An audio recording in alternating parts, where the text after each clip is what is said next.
ಇಲ್ಲ, ಬಹಳ ಮುಖ್ಯವಾಗಿ ಇವತ್ತಿನ ದಿನ ಏರ್ ಶೋ ನಡೀತಾ ಇರತಕ್ಕಂಥದ್ದು ಬೆಂಗಳೂರಿನಲ್ಲಿ. ಇವತ್ತಿನ ದಿನ ನಮಗೆ ಈ ಸುತ್ತಮುತ್ತ ಭಾಗಗಳಲ್ಲಿರ್ತಕ್ಕಂಥ ಜನರಿಗೆ ಒಂದು ವಿಭಿನ್ನವಾಗಿ ಕಾಣಿಸ್ತದೆ ಮತ್ತು ತುಂಬ ಚೆನ್ನಾಗಿದೆ.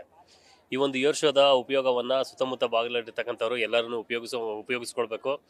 ಅದೇ ರೀತಿಯಲ್ಲಿ ಈ ಒಂದು ಏರ್ ಶೋಗೆ ಎಲ್ಲರೂ ಸಹಕಾರ ಕೊಟ್ಟು ಮತ್ತು ಶಾಲಾ ಕಾಲೇಜುಗಳು ಎಲ್ಲ ಈ ಭಾಗದಲ್ಲಿರ್ತಕ್ಕಂಥ ಅಧಿಕಾರಿಗಳೂ ಸಮೇತ ಶಾಲಾ ಕಾಲೇಜುಗಳಿಗೆ ತಮ್ಮ ಮಕ್ಕಳಿಗೆ ಒಂದು ಇದಕ್ಕೆ ನೋಡೋದಕ್ಕೆ ಅವಕಾಶ ಮಾಡಿಕೊಟ್ಟಾಗ ಬಹುಶಃ ಅವರೂ ಸಹ ಬಂದು ಇಲ್ಲಿ ನೋಡಿ ಅವರ ಒಂದು ಅನುಭವವನ್ನು ಹಂಚ್ಕೊಳ್ತಾರೆ. ಮುಂದೆ ಭವಿಷ್ಯಕ್ಕೆ ಅವರೂ ಸಮೇತ ಈ ಒಂದು ಇದರಲ್ಲಿ ತೊಡಗಿಸ್ಕೊಳ್ಳೋದಕ್ಕೆ ಅವಕಾಶ ಆಗುತ್ತೆ ಅಂತಕ್ಕಂಥ ಮಾತನ್ನ ಹೇಳ್ತಾ, ಈ ಒಂದು ಏರ್ ಶೋ ನಡೀತಾ ಇರೋದ್ರಿಂದ ನಮ್ಮ ಸುತ್ತಮುತ್ತ ಭಾಗಗಳಿಗೆ ಸಾಕಷ್ಟು ರೆವಿನ್ಯೂನು ಜನರೇಟ್ ಆಗುತ್ತೆ. ಇದು ನಮ್ಮ ಬೆಂಗಳೂರಿನ ಪುಣ್ಯ ಅಂತ ಹೇಳಿದ್ರೆ ತಪ್ಪಾಗೋದಿಲ್ಲ. ಹಾಗಾಗಿ ಪ್ರತಿ ವರ್ಷನೂ ಸಮೇತ ಏರ್ ಶೋ ಬೆಂಗಳೂರಿನಲ್ಲಿ ನಡಿಬೇಕು ಅಂತಕ್ಕಂಥ ಒಂದು ಮನವಿಯನ್ನು ನಾನು ಅದನ್ನು ಮಾಡ್ಕೊಡ್ತೀನಿ. ತುಂಬ ಚೆನ್ನಾಗಿತ್ತು, ವರ್ತ್ ಅನಿಸ್ತು. ಅದು ಲಾಸ್ಟ್ ಒನ್, ಅದು ಫ್ಲಾಗ್ ಫಾರ್ಮೇಷನ್ ಎಲ್ಲ ಮಾಡಿದ್ರಲ್ಲ, ತುಂಬ ಚೆನ್ನಾಗಿತ್ತು. ಒಂದ್ಸಲ ಅದರ ಒಳಗಡೆ ಕೂತ್ಕೊಳ್ಬೇಕು ಅಂತ ಅನಿಸ್ತಿದೆ ಇವಾಗ ನೋಡಿದ ಮೇಲೆ. First time.